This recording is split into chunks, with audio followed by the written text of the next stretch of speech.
Hello, listener. Welcome to my YouTube channel. Please subscribe my channel. Thank you. अध्याय 8 शुरुआत करना। हर जगह सोना बिखरा पड़ा है। ज्यादातर लोगों के पास इसे देखने का प्रशिक्षण नहीं है। काश मैं कह सकता कि दौलत इकट्ठी करना मेरे लिए आसान रहा था, लेकिन ये नहीं रहा था। कैसे शुरू करूं, यह प्रश्न मुझसे अक्सर पूछा जाता है। प्रतिक्रिया में मैं अक्सर उस विचार प्रक्रिया को बताता हूं जिससे मैं हर दिन गुजरता हूं। दरअसल बेहतरीन सौदे खोजना आसान है, यह मेरा वादा है। यह तो साइकिल चलाने जैसा होता है। थोड़े डगमगाने के बाद यह बहुत आसान बन जाता है, लेकिन पैसे के मामले में डगमगाहट पर जाने के लिए आपको संकल्प की जरूरत होती है। यह एक व्यक्तिगत चीज है। लाखों करोड़ों डॉलर के जीवन में कभी कभार मिलने वाले सौदों को खोजने के लिए हमें अपनी वित्तीय प्रतिभा का आवाहन करने की जरूरत होती है। मुझे यकीन है हम में से प्रत्येक के भीतर ये वित्तीय प्रतिभा होती है। समस्या यह है कि हमारी वित्तीय प्रतिभा सोई रहती है और जगाए जाने का इंतजार कर रही होती है। यह इसलिए सोई रहती है क्योंकि हमारी संस्कृति ने हमें यकीन दिला दिया है कि पैसे का प्रेम ही सभी बुराइयों की जड़ है। इसने हमें पेशा सीखने के लिए प्रोत्साहित किया है ताकि हम पैसे के लिए काम कर सकें, लेकिन इसने हमें यह नहीं सिखाया कि पैसे से अपने लिए काम कैसे कराएं।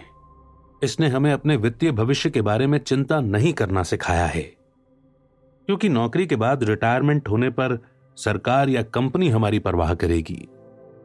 बहरहाल हमारी वित्तीय शिक्षा की इस कमी की कीमत हमारे बच्चों को चुकानी होगी, जो उसी स्कूल तंत्र में शिक्षित हो रहे हैं। संदेश अब भी यही है कि कड़ी मेहनत करो, पैसे कमाओ, खर्च करो, और जब पैसे की कमी पड़े तो कर्ज ले लो। दुर्भाग्य से पाश्चात्य जगत के 90% लोग ऊपर बताए गए सिद्धांत पर चलते हैं। ऐसा सिर्फ इसलिए होता है क्योंकि नौकरी पाना और पैसे के लिए काम करना ज्यादा आसान होता है। यदि आप बहुसंख्यक लोगों में से एक नहीं है तो मैं आपकी वित्तीय प्रतिभा को जगाने के लिए आगे दिए 10 कदम बताता हूं। मैं आपको वही कदम बता रहा हूं जिनका मैंने खुद अनुसरण किया है। अगर आप उनमें से कुछ का अनुसरण करना चाहते हैं तो बेहतरीन है। अगर आप उनका अनुसरण नहीं करना चाहते हैं तो अपने खुद के कदम बना लें। आपकी वित्तीय प्रतिभा इतनी चतुर होती है कि यह अपनी स्वयं की सूची बना सकती है। जब मैं पेरू में था तो मैंने सोने की खुदाई करने वाले 45 साल के एक व्यक्ति से पूछा कि उसे इतना भरोसा क्यों है कि उसे सोने की खदान मिल ही जाएगी। उसने जवाब दिया, सोना हर जगह है, ज्यादातर लोगों के पास इसे देखने का प्रशिक्षण नहीं है। और मैं ये कहूंगा कि यह सच है। रियल एस्टेट में मैं बाहर निकलकर एक दिन में 4-5 बेहतरीन संभावित सौदे खोज सकता हूं, जबकि आम आदमी को कुछ नहीं मिलेगा, भले ही हम दोनों एक ही इलाके में तलाश कर रहे हों। इसका कारण है कि उन्होंने अपनी वित्तीय प्रतिभा को विकसित करने में समय नहीं लगाया। मैं आपको नीचे दिए 10 कदम बता रहा हूं जिनके द्वारा आप अपनी ईश्वर प्रदत्त शक्तियों को विकसित कर सकते हैं। ऐसी शक्तियां जिन पर सिर्फ आपका नियंत्रण है। 1, वास्तविकता से बड़ा कारण खोजें, आत्मा की शक्ति। अगर आप ज्यादातर लोगों से पूछें कि क्या वे अमीर बनना या वित्तीय स्वतंत्रता पाना पसंद करेंगे तो वे हां कह देंगे, लेकिन फिर वास्तविकता हावी हो जाती है। सड़क बहुत लंबी नजर आती है और बहुत से पहाड़ भी दिखते हैं जिन्हें पार करना होगा। इसकी तुलना में यह ज्यादा आसान लगता है कि आप पैसे के लिए नौकरी करें और बचे हुए पैसे अपने ब्रोकर को थमा दें। मैं एक बार एक युवती से मिला जो तैराकी के लिए अमेरिकी ओलंपिक टीम में शामिल होने के सपने देख रही थी। हकीकत यह थी कि उसे हर सुबह 4 बजे उठना पड़ता था ताकि वो स्कूल जाने से पहले 3 घंटे तक तैर ले।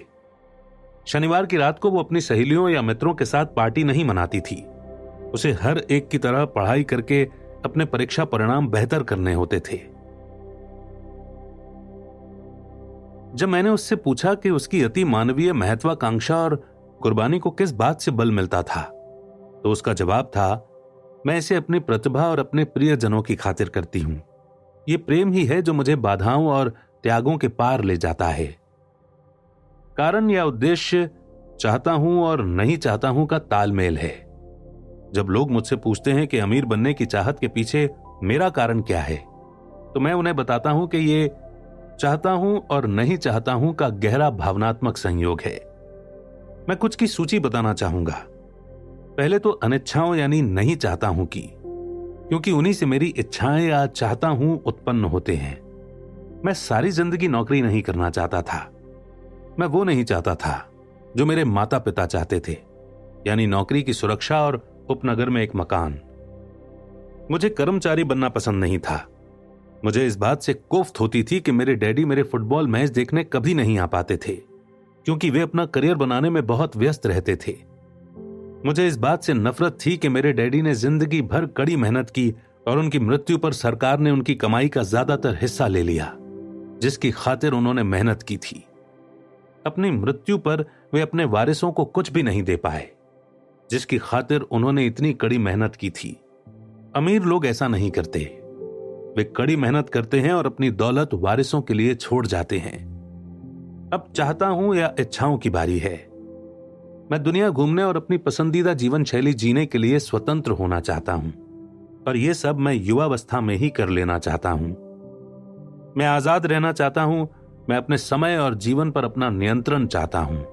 मैं चाहता हूं कि पैसा मेरे लिए काम करे। ये मेरे गहरे भावनात्मक कारण हैं। आपके कौन से हैं? अगर वे पर्याप्त शक्तिशाली नहीं हैं, तो रास्ते में आने वाली वास्तविकता आपके कारणों पर भारी पड़ सकती है। मैंने कई बार पैसे गंवाए हैं और राह में कई आफतें उठाई हैं, लेकिन गहरे भावनात्मक कारणों की बदौलत मैं दोबारा उठ खड़ा हुआ और आगे बढ़ने लगा। मैं 40 साल की उम्र तक स्वतंत्र होना चाहता था, लेकिन रास्ते में कई सिखाने वाले अनुभवों के कारण मैं 47 साल की उम्र में ही स्वतंत्र हो पाया। जैसा मैंने कहा था, काश मैं कह सकता कि यह आसान रहा था। यह नहीं रहा था। मैंने सीखा है कि प्रबल कारण या उद्देश्य के बिना जिंदगी में हर चीज मुश्किल होती है। यदि आपके पास कोई प्रबल कारण नहीं है, तो आगे बढ़ने में कोई समझदारी नहीं है। आपको यह बहुत मेहनत भरा लगेगा। 2 दैनिक विकल्प चुनें। चयन की शक्ति। विकल्प ही वो प्रमुख कारण है जिसकी वजह से लोग किसी स्वतंत्र देश में रहना चाहते हैं। हम विकल्प चुनने की शक्ति चाहते हैं। वित्तीय दृष्टि से हमें जो भी डॉलर मिलता है, उस हर डॉलर से हमारे हाथ में अपना भविष्य चुनने की शक्ति होती है। अमीर, गरीब या मध्यम वर्गीय बनने की शक्ति। हमारे खर्च करने की आदतें बताती हैं कि हम इनमें से कौन हैं। गरीब लोगों की खर्च करने की आदतें गरीबी की होती हैं। बचपन में मेरे पास एक लाभ यह था कि मैं लगातार मोनोपोली खेलना बहुत पसंद करता था। किसी ने मुझे नहीं बताया कि मोनोपोली सिर्फ बच्चों के लिए ही होता है, इसीलिए बड़ा होने के बाद भी मैं इसे खेलता रहा। मेरे पास एक अमीर डैडी भी थे, जिन्होंने मुझे संपत्ति और दायित्व के बीच का फर्क बताया। इसीलिए बहुत समय पहले बचपन में ही मैंने अमीर बनने का विकल्प चुना, और मैं जानता था कि इसके लिए मुझे बस असली संपत्तियां इकट्ठा करना भर सीखना था। मेरे सबसे अच्छे दोस्त माइक को संपत्ति वाला कॉलम विरासत में मिला, लेकिन इसके बावजूद उसे इसे कायम रखना सीखने का विकल्प चुनना पड़ा था। कई अमीर परिवार अगली पीढ़ी में अपनी संपत्तियां सिर्फ इसलिए गंवा देते हैं क्योंकि किसी को भी उन संपत्तियों की रक्षा करने के लिए प्रशिक्षित नहीं किया जाता। अधिकतर लोग अमीर नहीं बनने का विकल्प चुनते हैं। 90% लोग अमीर बनने को बहुत झंझट भरा काम मानते हैं। इसीलिए वे ऐसी कहावतों का आविष्कार करते हैं। मेरी पैसे में कोई रुचि नहीं है, मैं कभी अमीर नहीं बन पाऊंगा। मुझे चिंता करने की कोई जरूरत नहीं है, मैं अब भी युवा हूं। जब मैं थोड़े पैसे कमा लूंगा तब भविष्य के बारे में सोचूंगा। मेरा पति या मेरी पत्नी आर्थिक मसले संभालता या संभालती है। इन सभी बातों के साथ समस्या यह है कि यह उस व्यक्ति से 2 चीजें लूट लेती है। एक है समय, जो आपकी सबसे कीमती संपत्ति है, और दूसरा है सीखना। पैसे का अभाव कभी भी ना सीखने का बहाना नहीं बनना चाहिए, लेकिन यह एक ऐसा विकल्प है जो हम सभी हर दिन चुनते हैं। हम अपने समय या धन के साथ क्या करते हैं और हम अपने दिमाग में क्या भरते हैं, यही चयन की शक्ति है। हम सभी के पास चयन के विकल्प होते हैं।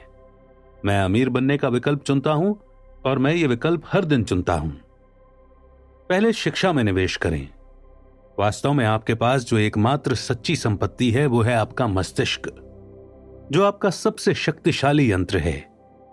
हम में से हर एक व्यक्ति के पास विकल्प होता है कि होश संभालने के बाद हम अपने मस्तिष्क में क्या डालें। आप टीवी देख सकते हैं, गोल्फ पत्रिकाएं पढ़ सकते हैं, सिरेमिक्स क्लास जा सकते हैं या फिर वित्तीय नियोजन की क्लास में भी जा सकते हैं। विकल्प आप चुनते हैं। ज्यादातर लोग तो निवेश के बारे में सीखने का निवेश ही नहीं करते, बल्कि सीधे जाकर निवेश कर लेते हैं। मेरे एक मित्र के अपार्टमेंट में कुछ समय पहले चोरी हो गई। चोर घर से इलेक्ट्रॉनिक्स का सारा सामान ले गए, लेकिन किताबें जस की तस छोड़ गए। और हम सबके पास इसी तरह का विकल्प होता है। इसी वजह से 90% लोग टीवी सेट खरीदते हैं और सिर्फ 10% ही कारोबार संबंधी पुस्तकें खरीदते हैं। और मैं क्या करता हूं? मैं सेमिनारों में जाता हूं। मुझे कम से कम 2 दिन तक चलने वाले सेमिनार पसंद हैं, क्योंकि मैं किसी विषय में पूरी तरह डूब जाना चाहता हूं। 1973 में मैंने टीवी पर 3 दिवसीय सेमिनार का विज्ञापन देखा, जिसका विषय था डाउन पेमेंट दिए बिना रियल एस्टेट कैसे खरीदें। मैंने उस सेमिनार में जाने के लिए $385 खर्च किए और उस कोर्स की बदौलत $2 मिलियन से ज्यादा पैसे कमा चुका हूं। लेकिन इससे भी ज्यादा महत्वपूर्ण बात, इससे मुझे एक नया जीवन मिला। वो कोर्स करने का परिणाम यह हुआ कि मुझे बाकी जिंदगी काम करने की जरूरत नहीं है। मैं हर साल ऐसे कम से कम 2 सेमिनारों में जाता हूं। मुझे सीडी और ऑडियो बुक से प्रेम है, कारण मैं सुनी हुई बातों को आसानी से समीक्षा कर सकता हूं। मैंने सीडी में एक निवेशक के मुंह से एक ऐसी बात सुनी जिससे मैं पूरी तरह से असहमत था। अहंकारी और आलोचनात्मक होने के बजाय मैंने उस 5 मिनट की बात को कम से कम 20 बार सुना, शायद इससे भी ज्यादा बार। लेकिन दिमाग खुला रखने की वजह से मुझे अचानक समझ में आ गया कि उस निवेशक ने जो कहा था वो क्यों कहा था। यह जादू जैसा था। मुझे महसूस हुआ कि जैसे मैंने हमारे युग के सबसे महान निवेशकों में से एक के दिमाग में सेंध लगा दी थी। मुझे उनके ज्ञान और अनुभव के वृहद संसाधनों से बहुत बढ़िया नसीहत मिली। कुल परिणाम, मैं अब भी अपने पुराने तरीके से सोच सकता हूं, लेकिन अब मेरे पास उसी समस्या या स्थिति को देखने का एक नया तरीका भी मौजूद होता है। मेरे पास किसी समस्या या प्रवृत्ति का विश्लेषण करने के 2 तरीके होते हैं। मेरे पास विकल्प होता है और यह अनमोल है। आज मैं अक्सर कहता हूं कि डोनाल्ड ट्रंप या वॉरेन बफे या जॉर्ज सोरोस इसे कैसे करेंगे। उनकी वृहद मानसिक शक्ति तक पहुंचने का मेरे पास बस यही तरीका है कि मैं इतना विनम्र बन जाऊं कि उनकी कही या लिखी बातें सुनूं या पढ़ूं। अहंकारी या आलोचनात्मक लोग प्रायः कम आत्मसम्मान वाले लोग होते हैं, जो जोखिम लेने से घबराते हैं। ऐसा इसलिए है क्योंकि नई चीज सीखने के बाद उसे पूरी तरह से समझने के लिए आपको गलतियां करने की जरूरत होती है। अगर आपने यहां तक पढ़ लिया है तो यह बात तो तय है कि अहंकार आपकी समस्या नहीं है। अहंकारी लोग शायद ही कभी विशेषज्ञों की बात सुनते या पढ़ते हैं। उन्हें इसकी जरूरत ही क्या है? वे सृष्टि के केंद्र हैं। बहुत सारे बुद्धिमान लोग हैं जो नया विचार सामने आने पर बहस करने या अपनी रक्षा करने में जुट जाते हैं, अगर वो नया विचार उनके सोचने के तरीके से अलग हो। इस मामले में उनकी तथाकथित बुद्धिमानी और उनका अहंकार मिलकर अज्ञान के बराबर होता है। हम सभी ऐसे लोगों को जानते हैं जो उच्च शिक्षित हैं या खुद को चतुर मानते हैं, लेकिन उनकी बैलेंस शीट एक अलग ही तस्वीर दिखाती है। सचमुच बुद्धिमान व्यक्ति नए विचारों का स्वागत करता है, क्योंकि नए विचार पहले के विचारों के साथ मिलकर अद्भुत संयोग बना सकते हैं। सुनना बोलने से ज्यादा महत्वपूर्ण होता है। अगर यह सच नहीं होता तो ईश्वर ने हमें 2 कान और सिर्फ 1 मुंह नहीं दिया होता। बहुत सारे लोग नए विचारों और संभावनाओं को ग्रहण करने के लिए सुनते ही नहीं हैं। इसके बजाय वे अपने मुंह का इस्तेमाल करके सोचते हैं। वे सवाल पूछने के बजाय बहस करते हैं। मैं अपनी दौलत के बारे में दीर्घकालीन दृष्टिकोण रखता हूं। मैं फटाफट अमीर बनो वाली मानसिकता का पक्षधर नहीं हूं, जो प्रायः लॉटरी खेलने वालों या कैसीनो के जुआरियों की होती है। मैं शेयर खरीदता बेचता हूं, लेकिन शिक्षा के मामले में मेरा दृष्टिकोण दूरगामी है। अगर आप कोई हवाई जहाज उड़ाना चाहते हैं तो मेरी सलाह है कि ऐसा करने से पहले उसे उड़ाने का प्रशिक्षण ले लें। मैं हमेशा उन लोगों को देखकर सदमे में आ जाता हूं जो शेयर या रियल एस्टेट खरीदने लगते हैं, लेकिन अपनी सबसे बड़ी संपत्ति यानी अपने दिमाग में कभी निवेश ही नहीं करते। याद रखें कि सिर्फ एक दो मकान खरीद लेने से ही आप रियल एस्टेट के विशेषज्ञ नहीं बन जाते। तीसरा, मित्र सावधानी से चुनें। मित्रता की शक्ति। सबसे पहले तो मैं यह बता देना चाहता हूं कि मैं अपने मित्र उनकी दौलत के आधार पर नहीं चुनता। मेरे ऐसे भी दोस्त हैं जिन्होंने दरअसल गरीबी में जीने की कसम खा रखी है, और ऐसे दोस्त भी हैं जो हर साल लाखों करोड़ों कमाते हैं। मुद्दे की बात यह है कि मैं उन सभी से सीखता हूं। देखिए, मैं मानता हूं कि मैंने अमीर लोगों को मित्र बनाने की कोशिश की है, लेकिन मैं उनके पैसे के पीछे नहीं था, बल्कि मैं तो उनके ज्ञान के पीछे था। कुछ मामलों में अमीर लोग मेरे अच्छे दोस्त बन गए। मैंने गौर किया कि मेरे अमीर मित्र पैसों के बारे में बातचीत करते हैं। उनका उद्देश्य डींगे हाँकना नहीं होता, उनकी तो बस इस विषय में रुचि होती है। इस तरह मैं उनसे सीखता हूं और वे मुझसे सीखते हैं। मेरे जो दोस्त गरीबी के दलदल में फंसे हैं, वे पैसे, कारोबार या निवेश के बारे में बात करना पसंद नहीं करते। वे अक्सर इसे असभ्यता या मूर्खतापूर्ण मानते हैं। इसलिए मैं अपने गरीब या आर्थिक दृष्टि से परेशान दोस्तों से भी सीखता हूं। मैं इन दोस्तों से यह सीखता हूं कि मुझे क्या नहीं करना चाहिए। मेरे कई दोस्त हैं जिन्होंने बहुत कम समय में ही $1 अरब से ज्यादा कमा लिए हैं। वे तीनों एक ही बात बताते हैं। उनके फक्कड़ दोस्त कभी उनसे यह पूछने नहीं आते कि उन्होंने ये काम कैसे किया, लेकिन वे दो में से एक चीज या दोनों ही मांगने आते हैं, कर्ज या नौकरी। चेतावनी, गरीब या डरे हुए लोगों की ना सुने। ऐसे कई लोग मेरे दोस्त हैं और मैं उनसे प्रेम भी करता हूं, लेकिन वे जिंदगी के डरे हुए मुर्गे हैं। उनके सामने जब पैसों की, खासतौर पर निवेश की बात आती है, तो वे हमेशा एक ही बात कहते हैं, आसमान गिर रहा है, आसमान गिर रहा है। वे हमेशा आपको बता सकते हैं कि कोई चीज क्यों कामयाब नहीं होगी। समस्या यह है कि लोग उनकी बात सुनते हैं, और जो लोग निराशा और विनाश की जानकारी को आंख मूंद कर स्वीकार कर लेते हैं, वे भी छोटे मुर्गे हैं। जैसे कि पुरानी कहावत है कि एक जैसे पंख वाले पक्षी एक साथ रहते हैं। अगर आप टीवी पर बिजनेस चैनल्स देखते हैं तो वहां अक्सर तथाकथित विशेषज्ञों का एक समूह होता है। एक विशेषज्ञ कहेगा कि बाजार लुढ़कने वाला है, और दूसरा कहेगा कि यह उछलने वाला है। अगर आप समझदार हैं तो आप दोनों की सुनते हैं। अपने दिमाग को खुला रखें, क्योंकि दोनों के अपने अपने वैध तर्क होते हैं। दुर्भाग्य से ज्यादातर गरीब लोग छोटे मुर्गे की बात सुनते हैं। मेरे कई करीबी दोस्त हैं जो मुझे किसी सौदे या निवेश लेने से रोकने के लिए तर्क देते हैं। कुछ समय पहले एक मित्र ने मुझे बताया कि वो 6% की एक एफडी मिलने पर रोमांचित था। मैंने उसे बताया कि मैं राज्य सरकार से 16% ब्याज कमा रहा हूं। अगले ही दिन उसने मुझे एक लेख लिखा। अगले ही दिन उसने मुझे एक लेख भेजा जिसमें बताया गया था कि मेरे निवेश क्यों खतरनाक हैं। मैं बरसों से 16% कमा रहा हूं और उसे अब भी 6% ही ब्याज मिलता है। मैं कहूंगा कि दौलत के बारे में सबसे कठिन बात अपने प्रति सच्चे रहना और भीड़ के साथ न चलने की इच्छा रखना है। ऐसा इसलिए है क्योंकि बाजार में आम तौर पर भीड़ ही देर से आती है और उसी का गला कटता है। अगर किसी बेहतरीन निवेश अवसर की खबर अखबार के पहले पन्ने पर है तो अधिकतर मामलों में बहुत देर हो चुकी होती है। किसी नए निवेश अवसर की तलाश करें। जैसा सर्फिंग करते समय हम कहा करते थे कि हमेशा एक और लहर आती है। जो लोग जल्दबाजी करते हैं और किसी लहर पर देर से पहुंचते हैं, आमतौर पर वे धराशायी होते हैं। चतुर निवेशक हड़बड़ी में बाजार में नहीं उतरते हैं।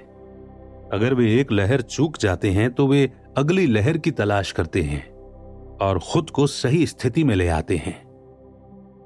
ज्यादातर निवेशकों को ऐसा करने में मुश्किल आती है क्योंकि अलोकप्रिय निवेश को खरीदने में बहुत डर लगता है। कायर निवेशक झुंड में चलने वाली भेड़ की तरह होते हैं, या उनका लालच उन्हें बाजार के अंदर तब लाता है जब समझदार निवेशक पहले ही अपना मुनाफा वसूल करके बाहर जा चुके होते हैं। समझदार निवेशक निवेश को उस वक्त खरीदते हैं जब वो लोकप्रिय नहीं होता।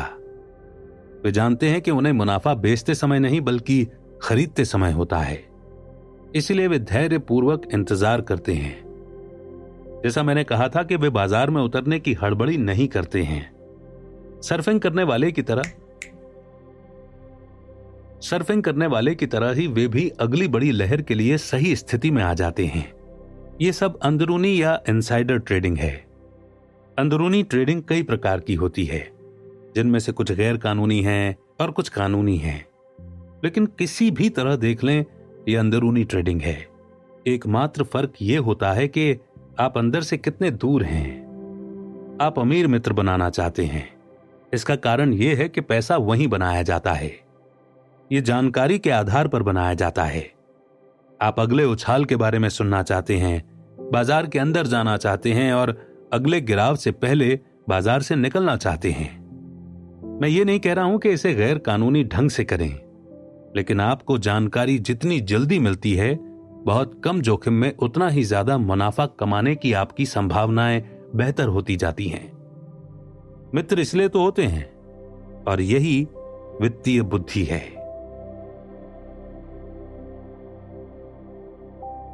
4, किसी फॉर्मूले में महारत हासिल करें और फिर एक नया फॉर्मूला सीखें।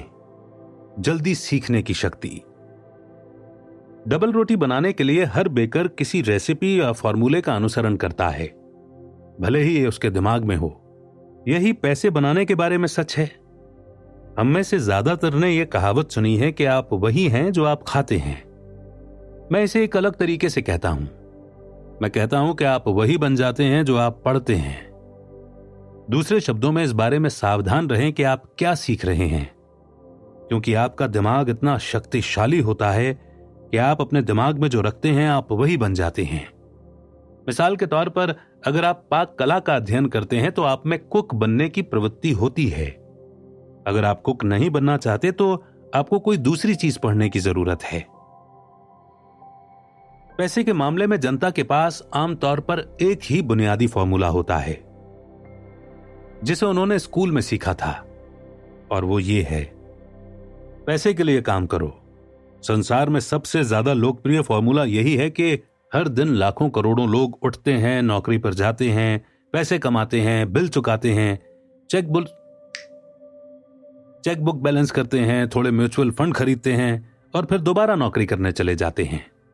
यही उनका बुनियादी फॉर्मूला या रेसिपी है। आप जो कर रहे हैं, आप उससे थक चुके हैं, या अगर आप पर्याप्त नहीं कमा रहे हैं तो आपको अपने पैसे कमाने के फॉर्मूले को बदल देना चाहिए। बरसों पहले जब मैं 26 साल का था तो मैं एक वीकेंड क्लास में गया, जिसका विषय था रियल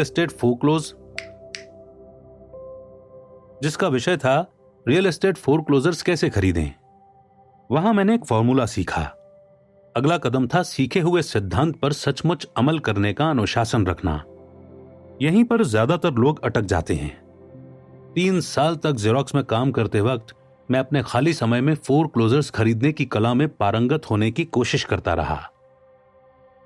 उस फॉर्मूले का इस्तेमाल करके मैंने आगे चलकर कई $1 मिलियन कमाए।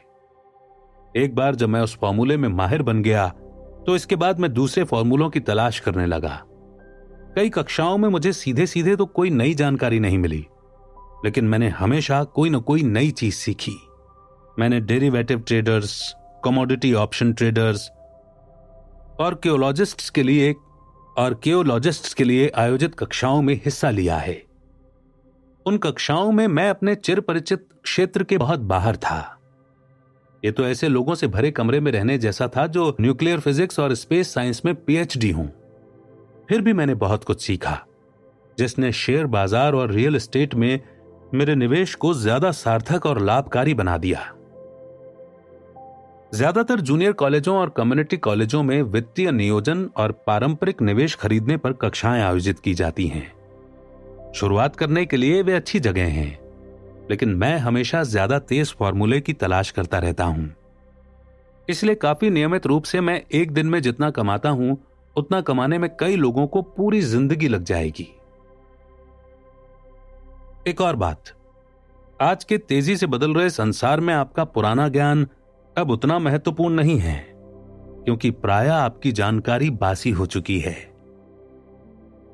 महत्वपूर्ण तो यह है कि आप कितनी तेजी से सीखते हैं। यह योग्यता अनमोल है, ये पैसे बनाने के ज्यादा तेज फॉर्मूले खोजने में अनमोल है, या आप चाहें तो इसे रेसिपी कह सकते हैं। पैसे के लिए मेहनत करना एक पुराना फॉर्मूला है जो गुफा मानव के जमाने में उत्पन्न हुआ था। 5. खुद को सबसे पहले पैसे दें। आत्म अनुशासन की शक्ति। यदि आप खुद पर काबू नहीं रख सकते तो अमीर बनने की कोशिश न करें। निवेश करने, पैसे बनाने और उसे उड़ा डालने में कोई तुक नहीं है। आत्म अनुशासन के अभाव की वजह से ही ज्यादातर लॉटरी विजेता करोड़ों जीतने के बाद भी जल्द ही फक्कड़ हो जाते हैं। आत्म अनुशासन के अभाव की वजह से ही जिन लोगों को वेतन वृद्धि मिलती है वे तुरंत बाहर निकलकर एक नई कार खरीद लेते हैं या जहाज पर अन्य देशों की सैर करने निकल जाते हैं। यह कहना मुश्किल है कि मेरे 10 कदमों में कौन सा कदम सबसे ज्यादा महत्वपूर्ण है, लेकिन यह आप में पहले से ही मौजूद ना हो तो इस कदम में माहिर बनना शायद सबसे मुश्किल है। मैं तो यहां तक कहूंगा कि अनुशासन की कमी ही वह सबसे बड़ा कारण है जो लोगों को अमीरों, गरीबों और मध्यम वर्गीय लोगों में पृथक करता है। सरल भाषा में कहा जाए तो जिन लोगों का आत्मसम्मान कम होता है और जिनमें वित्तीय दबाव सहने की शक्ति कम होती है वे कभी अमीर नहीं बन सकते। जैसा मैं कह चुका हूं कि अपने अमीर डैडी से मैंने यह सबक सीखा था कि संसार आपको इधर उधर धक्के मारेगा। संसार लोगों को चारों तरफ धक्के मारता है, इसलिए नहीं क्योंकि दूसरे लोग दबंग हैं, बल्कि इसलिए क्योंकि आप में आंतरिक नियंत्रण और अनुशासन का अभाव होता है। जिन लोगों में आंतरिक सहन शक्ति की कमी होती है वे अक्सर आत्म अनुशासन वाले लोगों के शिकार हो जाते हैं। मैं जिन उद्यमी कक्षाओं में सिखाता हूं उनमें मैं लोगों को लगातार याद दिलाता हूं कि वे अपने प्रोडक्ट, सेवा या सॉफ्टवेयर पर नहीं बल्कि प्रबंधन योग्यताएं बढ़ाने पर ध्यान केंद्रित करें। अपना खुद का कारोबार शुरू करने के लिए प्रबंधन की 3 महत्वपूर्ण योग्यताएं ये हैं। पहला, कैश फ्लो का प्रबंधन। दूसरा, लोगों का प्रबंधन। और तीसरा, व्यक्तिगत समय का प्रबंधन। मैं कहूंगा कि इन तीनों का प्रबंधन करने की योग्यताएं सिर्फ उद्यमियों के लिए नहीं बल्कि एक व्यक्ति या परिवार, कारोबार, परोपकारी संगठन, शहर या देश के हिस्से के रूप में आप अपना जीवन किस तरह जीते हैं, ये तीनों उसमें भी मायने रखती हैं। ये सभी योग्यताएं आत्म अनुशासन में महारत हासिल करने से बढ़ती हैं। मैं खुद को सबसे पहले पैसे दें इस कथन को हल्के में नहीं लेता हूं। खुद को सबसे पहले पैसे दें यह कथन जॉर्ज क्लासन की पुस्तक the richest man in Babylon से लिया गया है। इस पुस्तक की लाखों प्रतियां बिक चुकी हैं। हालांकि लाखों लोग इस शक्तिशाली कथन को दोहराते हैं, लेकिन बहुत कम इस सलाह पर चलते हैं। जैसा मैंने कहा था, वित्तीय साक्षरता इंसान को अंक पढ़ने की योग्यता प्रदान करती है और अंक पूरी कहानी बता देते हैं। किसी व्यक्ति के इनकम स्टेटमेंट और बैलेंस शीट को देखकर मैं तुरंत देख सकता हूं कि जो लोग खुद को सबसे पहले पैसे दें शब्द बोलते हैं, क्या वे सचमुच उस पर अमल करते हैं? एक तस्वीर 1000 शब्दों जितनी मूल्यवान होती है। इसलिए आइए उन लोगों के फाइनेंशियल स्टेटमेंट्स की समीक्षा करते हैं जो खुद को सबसे पहले पैसे देते हैं और उन लोगों की भी जो ऐसा नहीं करते हैं। जो लोग खुद को सबसे पहले पैसे देते हैं, रेखा चित्रों का अध्ययन करें और देखें कि क्या आप कोई फर्क देख सकते हैं। एक बार फिर इसके लिए कैश फ्लो को समझना होता है जो कहानी बताता है। अधिकतर लोग अंकों को देखते हैं और कहानी चूक जाते हैं। क्या आप इसे देख सकते हैं? रेखा चित्र उन लोगों के कार्य दर्शाते हैं जो खुद को सबसे पहले पैसे देने का विकल्प चुनते हैं। हर महीने अपने मासिक खर्च करने के पहले वे अपने संपत्ति वाले कॉलम में पैसा डालते हैं। हालांकि लाखों लोग क्लासन की पुस्तक पढ़ चुके हैं और खुद को सबसे पहले पैसे दें कथन से परिचित हैं, लेकिन हकीकत में वे खुद को सबसे अंत में पैसे देते हैं। अब मैं आप में से उन लोगों की चीख पुकार सुन सकता हूं जो सचमुच अपने बिलों को सबसे पहले चुकाने में यकीन रखते हैं, और मैं आप सभी जिम्मेदार लोगों की आवाजें सुन सकता हूं जो अपने बिल समय पर चुकाते हैं। मैं ये नहीं कह रहा हूं कि आप गैर जिम्मेदार बने और अपने बिलों का भुगतान न करें। मैं तो सिर्फ वही कह रहा हूं जो पुस्तक कहती है, यानी खुद को सबसे पहले पैसे दें। जो लोग बाकी हर व्यक्ति को सबसे पहले पैसे देते हैं। यदि आप सचमुच कैश फ्लो की शक्ति को समझ लें तो आपको जल्द ही एहसास हो जाएगा कि पिछले रेखा चित्र के साथ क्या गलत था। यह 90% लोग जिंदगी भर कड़ी मेहनत क्यों करते हैं और इसके बावजूद बुढ़ापे में उन्हें सामाजिक सुरक्षा जैसी सरकारी सहायता की आवश्यकता क्यों होती है। किम और मेरे पास कई बुक कीपर्स, अकाउंटेंट्स और बैंकर्स हैं जिन्हें खुद को सबसे पहले पैसे दें इस दृष्टिकोण के साथ बहुत समस्या आती है। कारण यह है कि ये वित्तीय पेशेवर भी हैं। दरअसल वही करते हैं जो जनता करती है, वे खुद को सबसे अंत में पैसे देते हैं। मेरे जीवन में ऐसे समय रहे हैं जब किसी कारणवश कैश फ्लो मेरे बिलों से कहीं कम था, फिर भी मैंने खुद को सबसे पहले पैसे दिए। मेरे अकाउंटेंट और बुक कीपर दहशत में चीखने लगे, वे आपके पीछे पड़ जाएंगे, इनकम टैक्स विभाग आपको जेल भिजवा देगा, आप अपनी क्रेडिट रेटिंग बिगाड़ देंगे, वे बिजली काट देंगे। फिर भी मैंने खुद को सबसे पहले पैसे दिए। आप पूछते हैं क्यों? क्योंकि बेबीलोन का सबसे अमीर आदमी नामक कहानी इसी बारे में है। आत्म अनुशासन की शक्ति और आंतरिक सहन शक्ति। मेरे अमीर डैडी ने मेरे काम करने के पहले ही माह में मुझे बताया था कि ज्यादातर लोग संसार की ठोकरें सहन करते रहते हैं। एक बिल वसूलने वाला आकर हड़काता है और आप या तो पैसे देते हैं वरना सेल्स क्लर्क कहता है, ओ इसे बस अपने चार्ज कार्ड में डाल दें। आपका रियल एस्टेट एजेंट आपसे कहता है, मकान खरीद लें, सरकार मकान खरीदने पर टैक्स में छूट देती है। यह पुस्तक इसी बारे में है। आप में ज्वार के खिलाफ जाने और अमीर बनने का साहस होना चाहिए। हो सकता है कि आप कमजोर ना हो, लेकिन पैसे के मामले में बहुत से लोग डरपोक बन जाते हैं। मैं ये नहीं कह रहा हूं कि आप गैर जिम्मेदार बने। मेरे पास ऊंचे क्रेडिट कार्ड कर्ज और ऐशो आराम की चीजों के कर्ज नहीं हैं। इसका कारण यह है कि मैं खुद को सबसे पहले पैसे देता हूं। मैं अपनी आमदनी न्यूनतम इसलिए रखता हूं क्योंकि मैं इसे सरकार को नहीं देना चाहता। इसीलिए मेरी आमदनी नेवाडा के कॉरपोरेशन के जरिए मेरे संपत्ति वाले कॉलम से प्राप्त होती है। यदि मैं पैसे के लिए काम करता तो सरकार इसे ले लेती। हालांकि मैं अपने बिलों का भुगतान सबसे अंत में करता हूं, लेकिन मैं वित्तीय दृष्टि से इतना चतुर हूं कि किसी मुश्किल में नहीं फंसता हूं। मैं उपभोक्ता ऋण को पसंद नहीं करता। मेरे दायित्व वास्तव में 99% लोगों से ज्यादा हैं, लेकिन उनका भुगतान मैं नहीं करता। मेरे दायित्वों का भुगतान दूसरे लोग करते हैं। उन्हें किराएदार कहा जाता है। इसीलिए खुद को सबसे पहले पैसे देने का पहला नियम यह है कि कभी कर्ज में मत फंसो। हालांकि मैं अपने बिलों का भुगतान सबसे अंत में करता हूं, लेकिन यह उन छोटे महत्वहीन बिलों के मामले में ही होता है जो मुझे चुकाने होते हैं। कभी कभार जब पैसों की तंगी रहती है, तब भी मैं खुद को सबसे पहले पैसे देता हूं। मैं कर्ज देने वालों और सरकार को चीखने चिल्लाने देता हूं।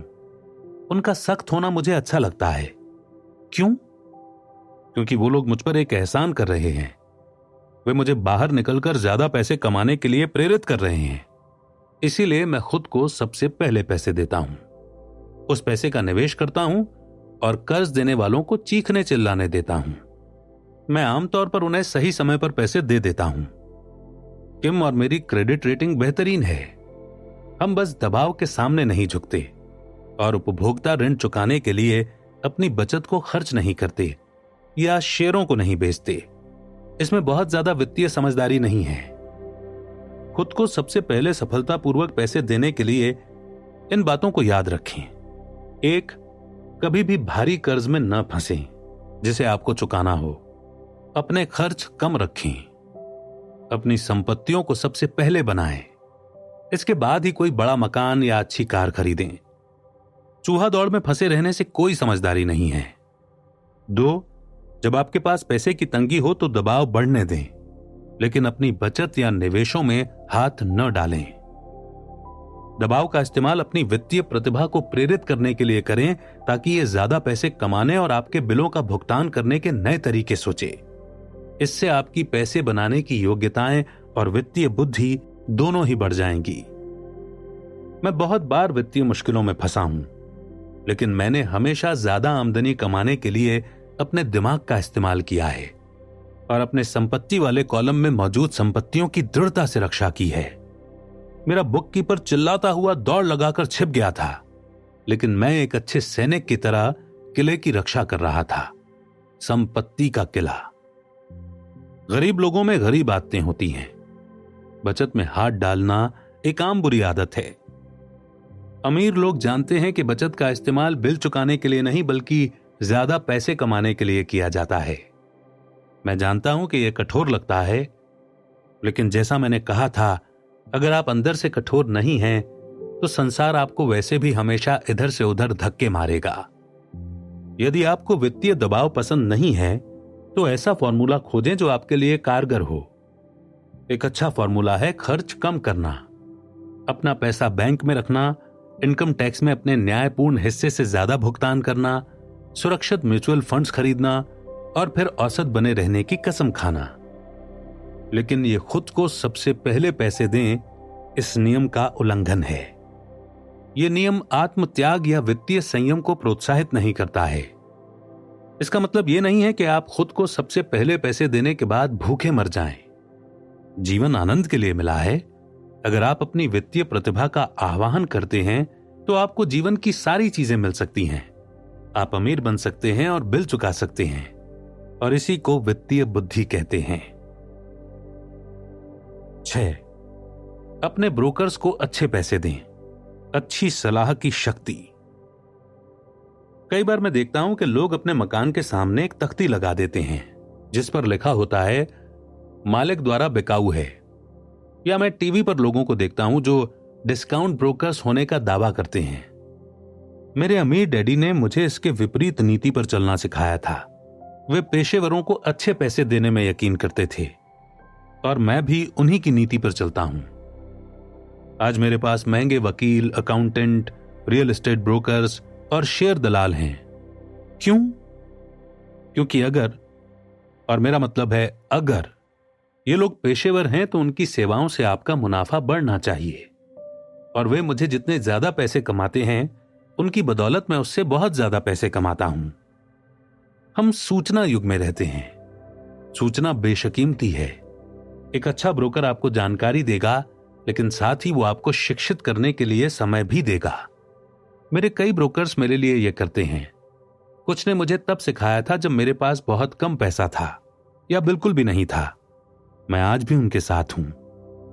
मैं किसी ब्रोकर को जितना पैसा देता हूं, उसकी जानकारी पर मैं उससे बहुत ज्यादा पैसे कमा लेता हूं। इसलिए मुझे यह बात अच्छी लगती है। जब मेरा रियल एस्टेट ब्रोकर या स्टॉक ब्रोकर बहुत से पैसे कमाता है, क्योंकि आमतौर पर इसका मतलब यह होता है कि मैंने भी बहुत सारे पैसे कमाए हैं। एक अच्छा ब्रोकर मेरे लिए पैसे तो कमाता ही है, इसके अलावा वो मेरा समय भी बचाता है। जैसे तब जब मैंने वो खाली जमीन $9,000 में खरीदी और उसे तुरंत $25,000 में बेच दिया, ताकि मैं अपनी पॉर्श कार ज्यादा जल्दी खरीद सकूं। ब्रोकर बाजार में मेरी आंख कान हैं। वे हर दिन मैदान में रहते हैं, इसीलिए वहां मेरे रहने की जरूरत नहीं पड़ती। इसके बजाय मैं तो गोल्फ खेलना पसंद करूंगा। जो लोग अपना मकान खुद बेचते हैं, शायद वे अपने समय को ज्यादा कीमती नहीं मानते हैं। मैं कुछ पैसे बचाने के चक्कर में अपना समय क्यों खराब करूं, जबकि मैं उस समय का उपयोग ज्यादा पैसे बनाने या अपने प्रियजनों के साथ गुजारने में कर सकता हूं। मुझे यह बहुत मजेदार लगता है कि कई गरीब और मध्यम वर्गीय लोग रेस्टोरेंट में खराब सेवा के बावजूद वेटर को 15-20% टिप देते हैं, लेकिन ब्रोकर को 3 से 7% चुकाने में शिकायत करते हैं। वे व्यय वाले कॉलम में लोगों को टिप देकर खुश होते हैं और संपत्ति वाले कॉलम में लोगों को टिप देने से कतराते हैं। इसमें तो वित्तीय समझदारी नहीं है। याद रखें, सभी ब्रोकर एक जैसे नहीं होते। दुर्भाग्य से ज्यादातर ब्रोकर सिर्फ सेल्स पीपल होते हैं। वे रियल एस्टेट बेचते तो हैं, लेकिन उनके खुद के पास कोई रियल एस्टेट नहीं होती, या होती भी है तो बहुत थोड़ी। मकान बेचने वाले और निवेश बेचने वालों में बहुत बड़ा फर्क होता है।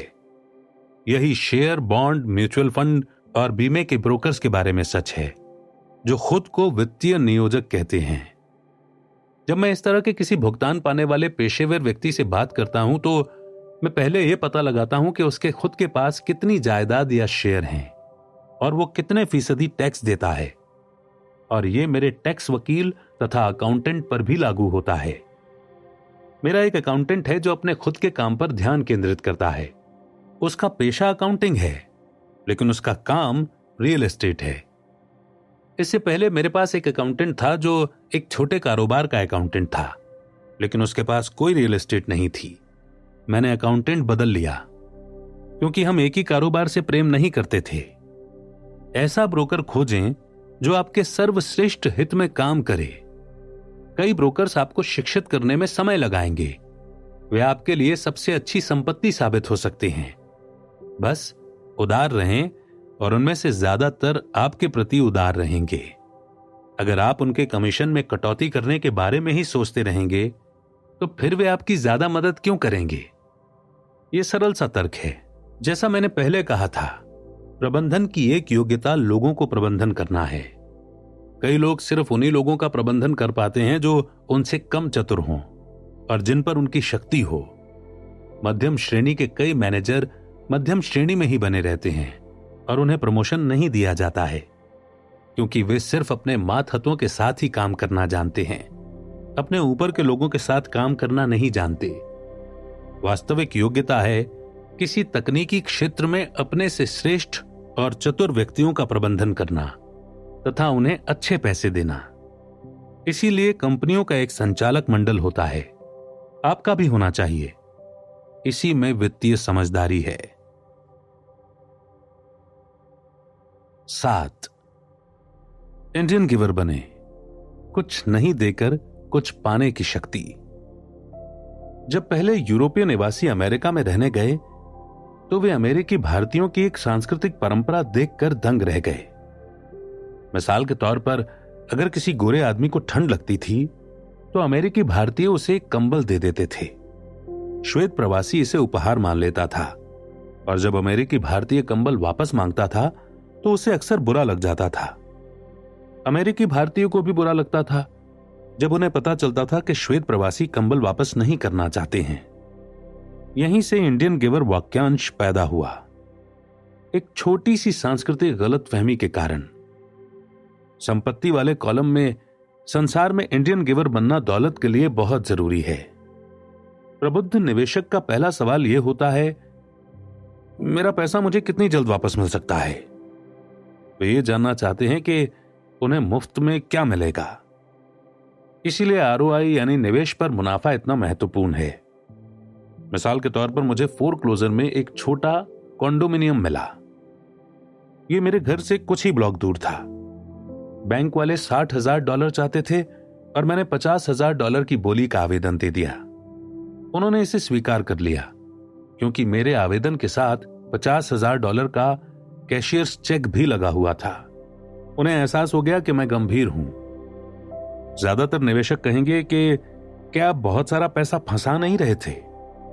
क्या इस पर लोन लेना ज्यादा अच्छा तरीका नहीं था? जवाब है, इस मामले में नहीं। मेरी निवेश कंपनी इस कॉन्डोमिनियम का इस्तेमाल जाड़े के महीनों में वेकेशन रेंटल के रूप में करती है। जब स्नोबर्ड एरिजोना आते हैं, ये साल में 4 महीने $2,500 प्रति माह पर किराए में उठता है। बाकी के 8 महीनों में इसका किराया सिर्फ $1,000 आता है। मेरा पैसा लगभग 3 साल में वसूल हो गया। अब मैं इस संपत्ति का मालिक हूं जो हर महीने मुझे अतिरिक्त पैसा देती है। यही शेयरों के साथ किया जाता है।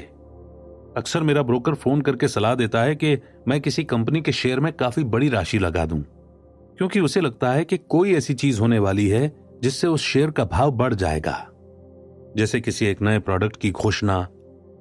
मैं 1 सप्ताह से 1 महीने तक की अवधि के लिए अपना पैसा लगा देता हूं। शेयर का भाव बढ़ने पर मैं अपने शुरुआती पैसे को बाहर निकाल लेता हूं, बचे हुए शेयर छोड़ देता हूं और बाजार के उतार चढ़ाव की चिंता से मुक्त हो जाता हूं, क्योंकि मेरी मूल रकम वापस आ चुकी है और किसी दूसरी संपत्ति पर काम करने को तैयार है। तो मेरा पैसा अंदर जाने के बाद बाहर निकल आता है, लेकिन इसकी वजह से मैं एक ऐसी संपत्ति का मालिक बन जाता हूं जो तकनीकी दृष्टि से मुफ्त होती है। ये सच है कि मैंने कई मौकों पर पैसे का नुकसान भी झेला है, लेकिन मैं उतने ही पैसों से खेलता हूं जिसके नुकसान को मैं झेल सकता हूं। मैं कहूंगा कि औसतन 10 निवेशों में मैं 2-3 पर छक्के मार लेता हूं, जबकि 5-6 में मैं कुछ भी नहीं होता और 2-3 में घाटा हो जाता है। लेकिन मैं अपने नुकसान सिर्फ उसी पैसे तक सीमित कर लेता हूं जो उस वक्त लगे होते हैं। जो लोग जोखिम से नफरत करते हैं वे अपना पैसा बैंक में रखते हैं। दीर्घकालीन दृष्टि से सुरक्षित बचत शून्य बचत से बेहतर होती है, लेकिन अपना मूलधन निकालने में बहुत समय लगता है और ज्यादातर मामलों में इसके साथ आपको मुफ्त में कुछ नहीं मिलता। मेरे प्रत्येक निवेश में मुझे कोई ना कोई चीज मुफ्त मिलनी चाहिए, जैसे कॉन्डोमिनियम, मिनी स्टोरेज, मुफ्त प्लॉट, मकान, शेयर या ऑफिस की इमारत। और जोखिम सीमित या कम होना चाहिए। कई पुस्तकें पूरी तरह से इस विषय पर समर्पित हैं, इसलिए मैं इस बारे में यहां बात नहीं करूंगा। मैकडॉनल्ड्स के मशहूर संस्थापक रे क्रॉक हैमबर्गर फ्रेंचाइजी इसलिए नहीं बेचते थे क्योंकि उन्हें हैमबर्गर से प्यार था, बल्कि इसलिए बेचते थे क्योंकि उन्हें उस फ्रेंचाइजी के नीचे की रियल एस्टेट मुफ्त में मिलती थी। इसीलिए समझदार निवेशकों को निवेश पर लाभ यानी ब्याज दर से आगे तक देखना चाहिए। उन्हें यह देखना चाहिए कि मूलधन वापस निकालने पर उन्हें कौन सी संपत्तियां मुफ्त मिलती हैं। यही वित्तीय बुद्धि है। 8. विलासिताएं खरीदने के लिए संपत्तियों का इस्तेमाल करें। एकाग्रता की शक्ति। एक दोस्त का बेटा बहुत खर्चीला था और ऐसा लगता था जैसे वो अपनी जेब में छेद कर रहा हो। 16 साल की उम्र में ही वो अपनी खुद की कार चाहता था। बहाना, सभी मित्रों के माता पिता ने अपने बच्चों को कार खरीद कर दी है। लड़का अपनी बचत में से पैसे निकालकर कार का डाउन पेमेंट देना चाहता था। उसके पिता ने मुझे फोन किया और फिर सलाह लेने के लिए मुझसे मिलने आए। क्या आप सोचते हैं कि मुझे उसे ऐसा करने देना चाहिए या मैं भी दूसरे पिताओं की तरह उसे कार खरीद कर दे दूं? मैंने जवाब दिया, इससे कुछ समय के लिए तो दबाव कम हो जाएगा, लेकिन भविष्य के लिए वो कौन सा सबक सीखेगा? क्या आप कार का मालिक बनने की उसकी इस इच्छा का इस्तेमाल करके उसे कुछ सीखने के लिए प्रेरित कर सकते हैं? अचानक उसके दिमाग की बत्ती जल गई और वो तेजी से घर चला गया। 2 महीने बाद मैं अपने मित्र से दोबारा मिला।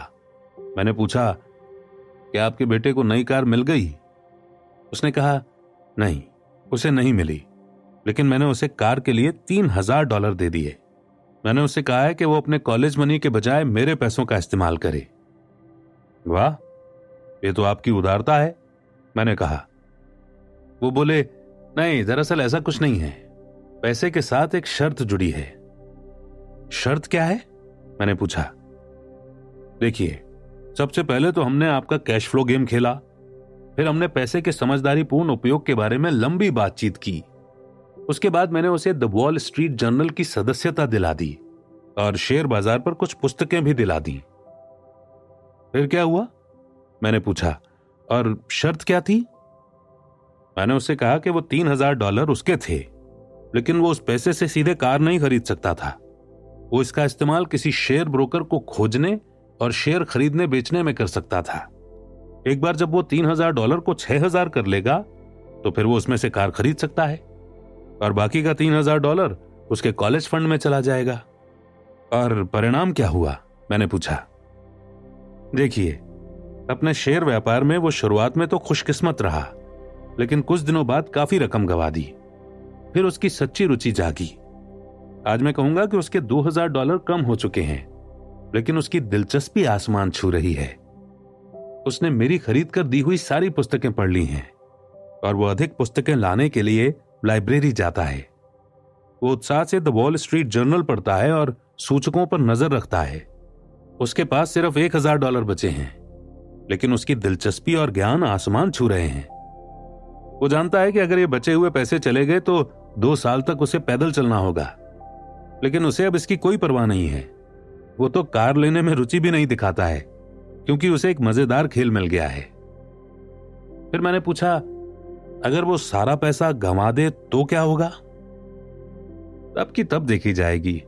मैं तो यही चाहूंगा कि वो हर चीज अभी गंवा दे, बजाय इसके कि वो हमारी उम्र में आकर हर चीज गंवाने का जोखिम ले और इसके अलावा मेरी समझ से मैंने उसकी शिक्षा पर अब तक जितने पैसे खर्च किए हैं उनमें यही $3000 सबसे सार्थक रहे हैं।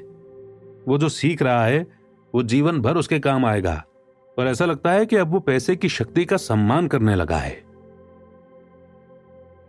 जैसा मैंने पहले कहा था कि अगर कोई व्यक्ति आत्म अनुशासन की शक्ति में माहिर नहीं बन सकता तो अमीर बनने की कोशिश नहीं करना ही सबसे अच्छा है। मैं ऐसा इसलिए कहता हूं क्योंकि हालांकि संपत्ति वाले कॉलम से कैश फ्लो विकसित करने की प्रक्रिया सिद्धांततः आसान है, लेकिन पैसे को सही इस्तेमाल की दिशा दिखाने का मानसिक संयम मुश्किल साबित होता है। बाहरी प्रलोभनों के कारण आज के उपभोक्ता जगत में यह ज्यादा आसान होता है कि पैसे को खर्च वाले कॉलम में उड़ा दिया जाए। कमजोर मानसिक संयम की वजह से धन न्यूनतम प्रतिरोध के रास्तों पर बह जाता है। यही गरीबी और वित्तीय संघर्ष का कारण है। आगे बताया हुआ उदाहरण दर्शाता है कि अधिक धन बनाने की खातिर धन को दिशा देने के लिए वित्तीय बुद्धि की जरूरत होती है। यदि हम 100 लोगों को साल की शुरुआत में $10,000 दें तो मेरे हिसाब से साल के अंत में यह होगा 80 के पास कुछ भी नहीं बचेगा। दरअसल कई तो उस पैसे से नई कार, फ्रिज, इलेक्ट्रॉनिक उपकरण या वेकेशन का डाउन पेमेंट देकर ज्यादा कर्ज में डूब जाएंगे। 16 उस $10,000 को 5-10% बढ़ा लेंगे। 4 इसे बढ़ाकर 20,000 या $1 मिलियन कर लेंगे। हम कोई पेशा सीखने के लिए स्कूल इसलिए जाते हैं ताकि हम पैसे के लिए काम कर सकें। मेरे विचार से पैसे से अपने लिए काम कराना सीखना भी उतना ही महत्वपूर्ण होता है। हर आदमी की तरह मैं भी विलासिता की चीजों को पसंद करता हूं। फर्क यह है कि मैं उन्हें कर्ज लेकर नहीं खरीदता। यह तो आस पड़ोसियों की बराबरी करने का जाल है। जब मैं पॉर्श कार खरीदना चाहता था तो आसान राह यह होती कि मैं अपने बैंकर को फोन करके कर्ज ले लेता। दायित्व वाले कॉलम में ध्यान केंद्रित करने का विकल्प चुनने के बजाय मैंने संपत्ति वाले कॉलम में ध्यान केंद्रित करने का विकल्प चुना। अब तो मुझे आदत पड़ चुकी है कि मैं उपभोग की इच्छा का इस्तेमाल इस तरह करता हूं ताकि यह निवेश करने की मेरी वित्तीय प्रतिभा को प्रेरित और प्रोत्साहित करे। आजकल अपनी मनचाही चीजें पाने के लिए लोग पैसे कमाने के बजाय पैसे उधार लेने पर ध्यान केंद्रित करते हैं। यह रास्ता अल्पकाल में तो आसान होता है, लेकिन दीर्घकाल में यह ज्यादा मुश्किल साबित होता है। यह एक ऐसी बुरी आदत है जिसमें हम फंस चुके हैं, व्यक्तिगत तौर पर भी और देश के रूप में भी। याद रखें, आसान राह अक्सर मुश्किल बन जाती है और मुश्किल राह अक्सर आसान बन जाती है। आप खुद को और प्रियजनों को जितनी जल्दी धन का मालिक बनने के लिए प्रशिक्षित कर सकते हैं उतना ही बेहतर है। धन बहुत बड़ी ताकत है। दुर्भाग्य से लोग धन की शक्ति का इस्तेमाल अपने खिलाफ करते हैं। यदि आपकी वित्तीय बुद्धि कम है तो पैसा आपको जमीन पर पटक देगा। वो आपसे ज्यादा चतुर होगा, और अगर पैसा आपसे ज्यादा चतुर है तो आप जीवन भर इसके लिए काम करेंगे। धन का मालिक बनने के लिए आपको इससे ज्यादा चतुर होने की जरूरत है। फिर पैसा वही करेगा जैसा आप उससे करने को कहेंगे। यह आपकी आज्ञा का पालन करेगा। इसका गुलाम बनने के बजाय आप इसके मालिक होंगे। इसी में वित्तीय समझदारी है। 9, नायक चुने, मिथक की शक्ति। बचपन में मैं विली मेज, हैंक केरन और योगी बेरा का दीवाना था। वे मेरे नायक थे और मैं उन्हीं जैसा बनना चाहता था, और मैं उनके बेसबॉल कार्ड्स संजो कर रखता था। मैं उनके आंकड़े मुंह जुबानी जानता था। मैं उनके बेसबॉल कार्ड्स संजो कर रखता था। मैं उनके आंकड़े मुंह जुबानी जानता था। आरबीआई, ईआरए, उनके बैटिंग औसत, वे कितना कमाते थे और वे माइनर लीग से कैसे ऊपर आए थे। 9-10 साल की उम्र में जब मैं बेसबॉल खेलने के लिए मैदान में उतरता था या फर्स्ट बेस या कैचर खेलता था तो यह मैं नहीं होता था। मैं तो मशहूर बेसबॉल खिलाड़ी होने का नाटक करता था। यह वो बहुत शक्तिशाली तरीका है जिससे हम सीखते हैं, लेकिन प्रायः वयस्क बनने के बाद हम इसे खो देते हैं। हम अपने नायकों को खो देते हैं। आज मैं अपने घर के पास छोटे बच्चों को बास्केटबॉल खेलते देखता हूं। मैदान में वे छोटे जॉनी नहीं होते हैं। वे तो अपना प्रिय बास्केटबॉल नायक होने का नाटक कर रहे होते हैं। नायकों की नकल या अनुकरण करना सीखने का सचमुच शक्तिशाली तरीका है। बड़े होने के बाद आज मेरे नए नायक हैं, मेरे गोल्फ नायक हैं, और मैं उनके शॉट की नकल करता हूं तथा उनके बारे में हर चीज पढ़ने की पूरी कोशिश करता हूं।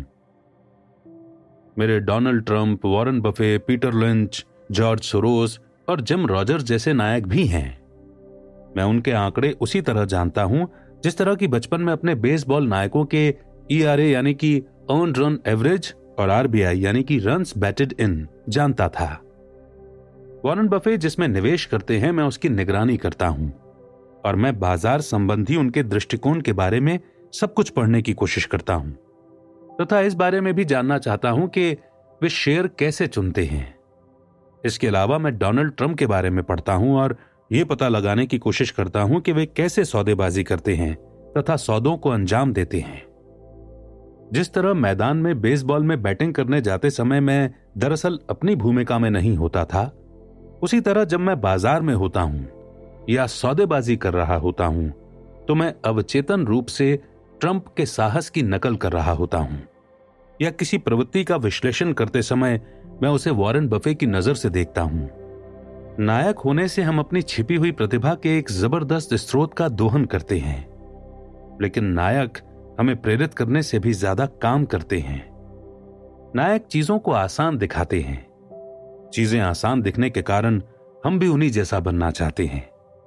अगर वे ये कर सकते हैं तो मैं भी कर सकता हूं।